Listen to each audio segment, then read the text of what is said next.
여러분 안녕하세요. 매일 10분씩 하루에 2번 지루하게 의학 지식을 파헤치는 지식탐정 김규리입니다.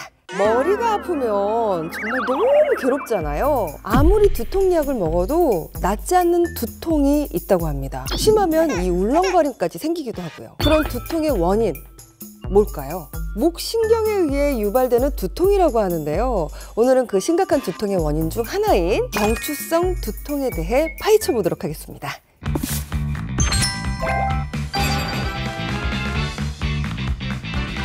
자, 우리의 건강을 책임지는 히어로 마취통증 의학과 전문의 박상재 선생님 나오셨습니다. 안녕하세요. 안녕하세요. 반갑습니다. 이 경추성에 의한 두통이라고 하는데 저 이 얘기 처음 들어봐요. 목을 구성하는 7개의 뼈를 경추라고 하는데요. 머리에 무게를 받쳐주어 그 무게를 다리처럼 몸통으로 옮겨주는 역할을 합니다. 그런데 이곳에 문제가 생기면서 두통이 유발되는 것을 경추성 두통이라고 합니다. 그 경추성 두통이 있을 때 어떤 증상이 생기는지 우리 시청자분들께서 궁금해하지 않을까 싶은데 좀 알려주세요. 머리가 아프면서 목이나 어깨 쪽지가 무겁다거나 결린다, 같은 쪽 팔이 아프거나 저리고 당긴다, 목을 돌리고 숙이고 뒤로 젖히는 움직임이 힘들다, 이와 같은 증상들이 있는 경우 경추성 두통을 의심해 볼 수 있습니다. 김규리 씨는 비슷한 증상이 있나요? 제가 그림을 그리다 보니까 아무래도 이렇게 쏟아지게 그리거나 이렇게 들고선 그려가지고 약간 좀 목이랑 거기에서 오는 약간 두통? 몸이 보내는 이런 초기 증상을 무시하면 또 다른 심각한 증상이 동반되기도 하거든요. 그 더 심각한 증상이라면 혹시 또 어떤 게 있는지 좀 알려주세요. 경추성 두통에 의한 증상은 특이한 발작성 증상이 생기기도 하는데요. 심장 박동이 빨라지거나 소화장애 등 자율신경계의 이상 증상이 나타나기도 하고요. 메스꺼움이나 속 울렁거림, 어지러움이나 소리 공포증과 같은 귀 증상, 눈 주위 부종과 홍조, 눈부심, 시야 흐려짐 등의 증상도 경추성 두통에 의한 증상일 수 있습니다. 목, 경추로 인해서 생기는 증상이라고 하니까 그럴 수도 있구나, 이게 연관이 그렇게 될 수도 있겠구나 라는 생각이 드니까 되게 놀랐어요. 경추성 두통은 빨리 치료하지 않으면 단순히 두통에서 끝나지 않을 수도 있습니다. 그래서 더욱 증상이 있을 때 잘 살펴봐야 하는데요. 통증 정도가 중등도 이상인 경우도 많아 일상생활이 힘들거나 밤에 잠을 자기 힘들 정도가 되기도 합니다. 이렇게 원인이 다양한 만큼 증상의 범위가 굉장히 넓어서 내과나 이비인후과, 안과 등을 먼저 갔다가 증상이 심각해진 후에야 통증 약을 찾으시는 분들도 간혹 있습니다. 그렇다면 대체 왜 이런 경추성 두통이 생기는 걸까요?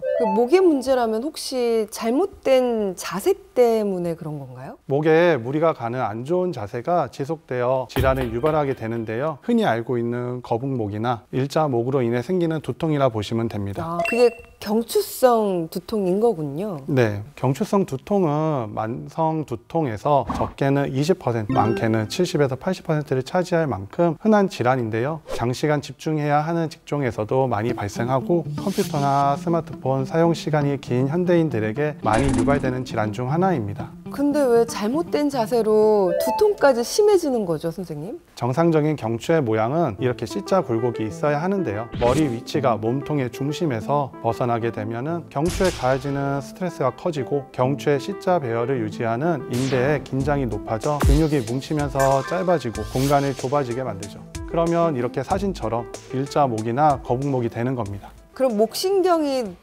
눌려지고 그리고 좁아져서 두통까지 연결이 되는 건가요? 경추들 사이에 관절 공간이나 디스크가 있는 곳, 신경 혈관들이 다니는 길들이 좁아지고 압박되어 염증이 발생하고 신경을 자극하고 혈액순환 장애도 유발할 수 있습니다. 이러한 일들이 목에서 나와 머리 쪽으로 분포하는 제1, 2, 3 경추신경에 직접 자극되거나 관절, 근육에 의한 연관통으로 인해 두통이 발생하게 됩니다. 치료는 어떤 방법으로 하게 되나요? 심각하지 않은 두통의 경우에는 물리치료를 통해 근육을 풀어주는 정도의 치료와 유산소 운동이나 근력 운동을 병행해 치료합니다. 하지만 증상이 심해 일상생활이나 수면에 장애가 있고 발작 증상이 나타난 경우에는 신경차단술이나 통증 유발점 주사 치료를 시행하게 됩니다. 신경 차단술이라고 직접 신경을 잘라내거나 못 쓰게 하는 방법이 아니라 국소 차단제를 이용해 스위치를 껐다가 다시 켠다 라고 생각해 주시면 되고요. 통증 유발점 주사는 근육 부위 중 연관통을 일으키는 부위를 직접 주사를 통해 풀어내는 치료입니다. 경추성 두통이 자세의 문제라면 자세 교정을 좀 먼저 해야 되는 거 아닌가요? 치료를 해야만 하는 심각한 상황이 되기 전에 평소에 자세를 교정해 예방하는 것이 가장 좋은 방법입니다. 나쁜 자세는 몸의 중심보다 목이 앞에 있는 자세를 말하는데요. 이 시간이 길어지다 보면 자세를 유지하기 위해 경추에 가해지는 힘이 커지게 됩니다. 머리가 2.5cm만 앞으로 치우쳐져도 5kg 정도의 힘이 경추에 더 가해지게 됩니다.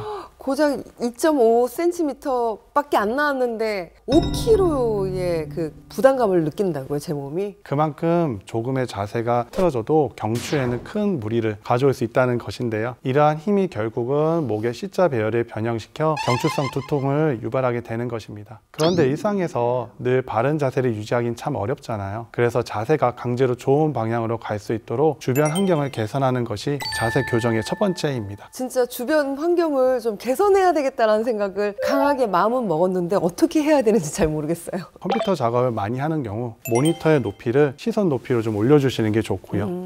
노트북 사용이 많은 경우엔 독서대를 활용해 눈높이를 맞추고 보조 키보드를 사용하는 방법으로 환경을 바꿔주는 것이 좋습니다. 더불어 적어도 30분에 한 번씩 알람을 맞춰 기지개나 스트레칭하며 자세를 바로 잡아주는 게 가장 효과적인 방법이라 할 수 있습니다.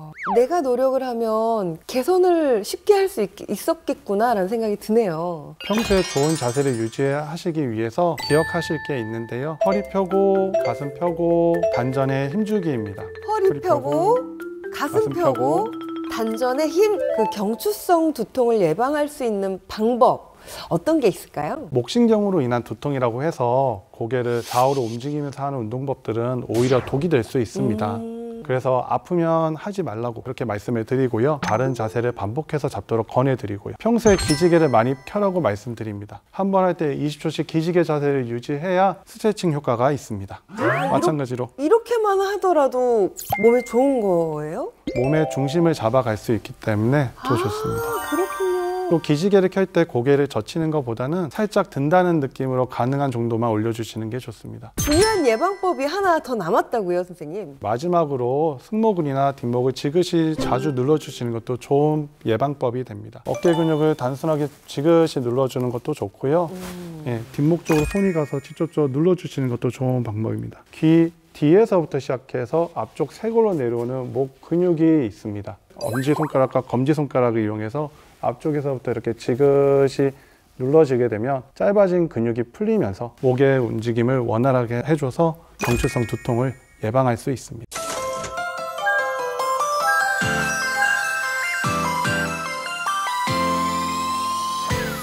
매일 10분 하루 2번 습관처럼 닥터 OBS와 다음 시간에 만나요. 만나요.